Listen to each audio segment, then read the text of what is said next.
2021 ஜூலை மாசம் நம்ம ஜீவன் மரம் பசுமை குழு மூலமா என் கையால நம்ம மீனாட்சி அம்மன் கோயில் வளாகத்துல நடப்பட்ட கடம்ப மரக்கன்றோட வளர்ச்சி நிலையை பார்க்கறது என்னோட வழக்கமாவே இருந்துகிட்டு வருது. அந்த வகையில இன்னைக்கு போய் அந்த மரத்தை பார்க்கறப்ப ரொம்ப பூரிச்சு பிரமிச்சு போனேங்க. ரொம்ப மன மகிழ்ச்சியாவும் மன நிகழ்ச்சியும் அடைஞ்சேன். ஏன்னா அதோட வளர்ச்சி நிலை ரொம்ப செழிப்பா இருந்துச்சு. நான் வச்சதுல இருந்து ஒவ்வொரு வருடமுமே தானே என்னோட பையன் 2 பேர் பிறந்த நாள் அன்னைக்குமே தானே கூட்டிட்டு வருவேன்.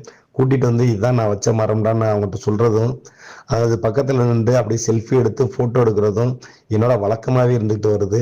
ஏன் அப்படின்னு பார்த்தீங்கன்னா, எனக்கு அடுத்து என் பசங்க அவங்களோட பசங்கட்டையும் அவங்களோட சந்ததிகிட்டையும் இது எங்க அப்பா வச்சது, இது எங்க தாத்தா வச்சது, இது எங்க ஐயா வச்சது, இது எங்க பாட்டனார் வச்சது, இது எங்களோட முப்பாட்டனார் வச்சது அப்படின்னு என்னோட ஒவ்வொரு சந்ததிக்குமே தானே இந்த விஷயம் போய் சேரணும் அப்படின்றதுக்காக தான். ஏன்னா இப்படி ஒரு இடத்துல ஒரு மரக்கன்று வைக்கிறதுக்கு நான் என்ன தவம் செஞ்சேன் அப்படின்றது எனக்கு தெரியல.